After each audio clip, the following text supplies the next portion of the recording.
Hər vaxtınız xeyir. Salamlar. Könüllü sən verilişi ilə efirdəyik. Bu dəfə Nuray ilə birlikdə verilişi təqdim edəcəyik. Nuray, bəlkə özün haqqında biraz məlumat verəsən? Təbii ki. Mən Nuray 2022-ci ildə 3 sayılı Bakı Asan Xidmət Mərkəzində könüllüyüm olub. Daha sonra isə fəaliyyətimin nümayəndəliyi ilə davam etmişəm və hal-hazırda Asan Könüllülər Təşkilatının əməkdaşı olaraq fəaliyyət göstərirəm. İndi isə Könüllü sən verilişinin aparıcısı olaraq yoluma davam edirəm. Bu mənim üçün böyük uğurdur. Nuray, sənə bu gözəl fəaliyyətində daim uğurlar arzu edirəm. Təşəkkür edirəm. Hazırda könüllü olmaq istəyən və bizi izləyənlərin diqqətinə 15-26 yaş aralığındakı gənclər Asan könüllüsü olmaq üçün müraciət edə bilər. Bunun üçün sosial media platformalarımızı izləmək yetərlidir. Hər hansı sual yaranarsa mesaj bölməsində qeyd edə bilərsiniz. Həmçinin layihə və ideyalarınızla bağlı təkliflərinizi şəhər nömrəsi 444 74 44-ə zəng edərək bildirə bilərsiniz. İndi isə keçid alaq bugünkü mövzumuza və qonağa. Qonağımız Azərbaycan Könüllü Təşkilatları İttifaqının sədri Vüqar Əliyevdir. Azərbaycan gənclərindən danışacağıq. Salamlayırıq sizi Vüqar bəy. Xoş gəlmisiniz. Necəsiz? Salam, hər vaxtınız xeyirli olsun. Təşəkkür edirəm. Xoş gördük hər birinizi. Mən də sizə bu gənclik dolu həyatınızda və hazırki fəaliyyətinizdə uğurlar arzu edirəm. Təşəkkür edirik. İlk sualım belədir. Deyərdim ki, bu bizim ənənəvi sualımızdır. Vüqar bəy, bəs siz könüllü olmusunuz? Əlbəttə ki, olmuşam. Mən ilk könüllü fəaliyyətim 2011-ci, 2010-cu ildən başlayıb universitetdə tələbəlik illərimdən başlamışam və könüllü fəaliyyəti göstərə bir müddət Asan könüllüsü kimi də fəaliyyətim olmuşdu. Azərbaycanda könüllülük fəaliyyətinin inkişafını necə qiymətləndirirsiniz? Təbii ki, Azərbaycanda könüllü fəaliyyəti günü bu gün çox yüksək səviyyədə inkişaf etmişdir və mən sizə deyərdim ki, bir könüllülük məktəbi formalaşmışdır hazırda ölkəmizdə və bizim qonşu dövlətlər arasında da bizim könüllü fəaliyyəti xüsusilə seçilir. Eyni zamanda bizdə həm könüllü fəaliyyəti həm sistematikdir, həm günün belə deyək də aktual fəaliyyətini əhatə eləyir və gənclər sektorunun aparıcı qoludur demək olar könüllü fəaliyyəti. Düzdür, könüllü fəaliyyətində yaş məhdudiyyəti yoxdur. Ancaq gənclərimiz daha çox üstünlük təşkil edir və kifayət qədər inkişaf etmiş, könüllü fəaliyyətindən inkişaf etmiş gənclərimiz var və sizinlə də bu gündən eyni səhnədə biz çıxış etməyimiz xüsusi bir zövqdür. Çünki sizinlə də bizim bir layihələrdə könüllü kimi fəaliyyətlərimiz olub və bu bir uğurlu addımdır. Bu könüllü fəaliyyətinin nəticəsi bugünkü gündə sizin aparıcı kimi bu səhnədə çıxış etməyinizdir. Vüqar bəy, bizim üçün də sizinlə eyni səhnəni bölüşmək çox xoşdur. Bəs sizcə son illərdə könüllülük fəaliyyətlərində hansı dəyişikliklər baş verib? Son illərdə bildiyiniz kimi Azərbaycan Könüllü Təşkilatları İttifaqı 2020-ci ildə təsis olunub və bu ölkədə könüllülər hərəkatının birləşməsi nəticəsində onların təsis etdiyi bir qurumdur. Onlar Könüllü Təşkilatları birləşərək Azərbaycan Könüllü Təşkilatları İttifaqını təsis etmişdilər. Ümumiyyətlə, dövlətimizdə bu formada sistemli və geniş miqyaslı könüllü hərəkatının yaradılması Cənab Prezidentin 2019-cu il 2 fevral Gənclər Günü ilə əlaqədar Respublika toplantısında dövlət qurumlarına çağırışından irəli gəlir və dövlət qurumlarında könüllü fəaliyyətinin yaradılması ilə bağlı Cənab Prezident tərəfindən çağırış olundu. Bu çağırışa əsasən də dövlət qurumlarında könüllü hərəkatları yaradıldı, proqramlar, ictimai təşkilatlar formalaşdırdı və bunun müqabilində də bu çağırışa əsasən pandemiya dövründə də könüllü fəaliyyətinin yüksək qiymətləndirilməsi nəticəsində Azərbaycan Könüllü Təşkilatları İttifaqı təsis edilmişdir.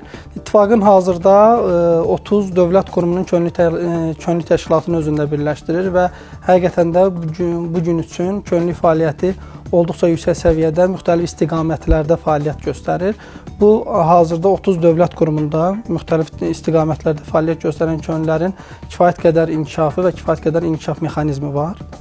Vüqar bəy, bəs Asan Könüllülər Təşkilatı ilə hansı yeni layihələrin reallaşması nəzərdə tutulur? Ümumiyyətlə, biz Azərbaycan Könüllü Təşkilatları İttifaqı olaraq mütəmadi formada Asan könüllülərlə birlikdə müxtəlif layihələr həyata keçiririk. Bu həm festivallar, həm düşərgələr, həm görüşlər, panel görüşlər və sair istiqamətdə layihələr həyata keçirilir. Bu ildə təbii ki, həm bildiyiniz kimi 2025-ci il Konstitusiya və Suverenliyi elan olunmuşdur. Həm bu istiqamətdə, həm də digər istiqamətlərdə həm ekoloji, həm digər maarifləndirici istiqamətdə biz Asan Könüllülər Təşkilatı ilə layihələr keçirməyə planlaşdırmışıq.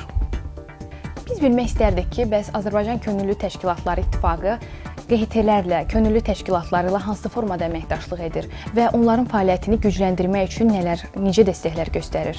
Azərbaycan Könüllü Təşkilatları İttifaqı biraz öncə vurğuladığım kimi hazırda 30 könüllülük hərəkatı ilə işləyir və bizim üçün könüllü təşkilatlarının fəaliyyəti və fəaliyyətinin qiymətləndirilməsi əsas prioritetdir.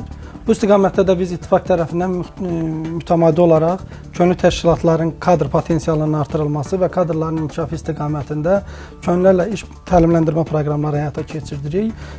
O baxımdan ki, həm ixtisaslaşdırılmış formada, həm ümumi formada könüllü təşkilatlarının əməkdaşlarının yumşaq bacarıqlarının artırılması və eyni zamanda ixtisaslaşmış təlim modulları həyata keçirilir. Bu təlim modulları həm təşkilatların media, PR əməkdaşlarının təlimləndirilməsidir, həm könüllülərlə iş menecerlərinin təlimləndirilməsidir, həm də layihələr üzrə menecerlərinin təlimləndirilməsidir.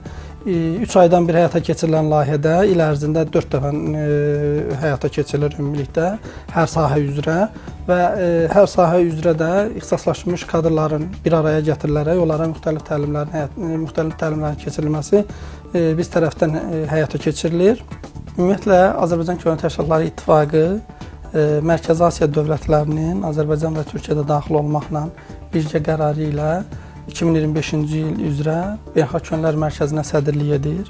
Bundan əvvəl sədrlik Qazaxıstan Respublikasında idi və bu il biz sədrliyimiz dövründə beynəlxalq istiqamətdə müxtəlif layihələr həyata keçirməyi planlamışıq. Bura daxildir mübadilə proqramları, eyni zamanda Azərbaycanda könüllülük modelinin beynəlxalq müstəvidə tanıdılmasıdır və bu təcrübənin digər ölkələrdə də populyarlaşdırılması və yayılması istiqamətində addımlar atılmaqdadır. Təbii ki, biz beynəlxalq layihələrdə iştirak elədiyimiz zaman kifayət qədər Azərbaycan könüllülüyünə, Azərbaycanda könüllülük hərəkatına maraq yaranır. Necə ki, bizdə daha sistemli formada könüllülük fəaliyyəti mövcuddur və bu o baxımdan ki, Azərbaycanda dövlət qurumlarında könüllülük digər ölkələrdə, digər dövlətlərdə bu formada inkişaf etməmişdir. Hətta deyərdim ki, yoxdur. Bununla bağlı bizim ümumiyyətlə könüllülük modelimizə, bizim könüllülük fəaliyyətimizə kifayət qədər maraq var. Hətta bu modelin öyrənilməsi ilə də bağlı bizimlə mütəmadi olaraq əlaqədədirlər. Bu ildə kifayət qədər bizim bu istiqamətdə həm təcrübəmizin bölüşülməsinə, həm də könüllü istiqamətində yeni könüllü təcrübələrinin qazanılmasına layihələr nəzərdə tutulmuşdur. Sizcə könüllülük fəaliyyəti gənclərin işgüzar və şəxsi həyatına necə təsir göstərir və onlara hansı dəyərləri qazandırır? Təbii ki, könüllülük fəaliyyəti bir gəncin inkişafı üçün kifayət qədər rol oynayır. Həm onun şəxsi potensialının artırılmasında, həm də gələcək üçün kadr kimi formalaşmasında böyük rol oynayır. Təbii ki, qonaq olduğumuz bu səhnədə və Asan könüllülərini mən xüsusilə vurğulamaq istərdim. Asan könüllülüyündə fəaliyyət göstərən könüllülərin kifayət qədər göstəriciləri yaxşıdır ki, onlar könüllülük fəaliyyətindən karyera quruculuğuna addım ata biliblər. Təbii ki, hər bir gəncə ümumiyyətlə günü bu gün üçün formalaşan və inkişaf etmək istəyən gənclərə mən tövsiyə edərdim ki, mütləq şəkildə bir dəfə də olsun könüllü olmaq barəsində düşünsünlər və könüllü olsunlar. Könüllü olmaq təbii ki, şəbəkələşməni formalaşdırır insanda, çox yaxşı dostluqlar qazanırsan. Eyni zamanda da fəaliyyət göstərdiyin istiqamətlər üzrə kifayət qədər təcrübə qazanmış olursan. Qurduğun əlaqələrdən və qazandığın təcrübələrdən bir gənc üçün, gələcək üçün müvafiq formada bir həm özünü kadr kimi yetişdirməkdə, həm də karyer imkanlarının genişləndirməsinə şərait yaradır. Bu istiqamətdə də təbii ki, hər bir gəncimizi könüllü olmağa çağırırım. Düzdür. Biz demək olar ki, könüllülük fəaliyyətimizə borcluyuq bugün burada olmağımızı. Təşəkkür edirik Vüqar bəy. Sizə işlərinizdə daim uğurlar arzu edirik. Çox təşəkkür edirəm hər birinizə mənim bu verilişə dəvət etdiyiniz üçün. Könüllü verilişi davam edir. Keçid alırıq Asan könüllülərinin ötən günlərdə həyata keçirdiyi fəaliyyətlə bağlı qısa xəbərlərə. Əsgərə məktub layihəsi artıq 9 yaşında. Asan Könüllüləri Təşkilatının Əsgərə məktub layihəsi çərçivəsində bugünə qədər 200 minə yaxın məktub ölkənin dörd bir yanında xidmət göstərən igid əsgərlərimizə çatdırılıb.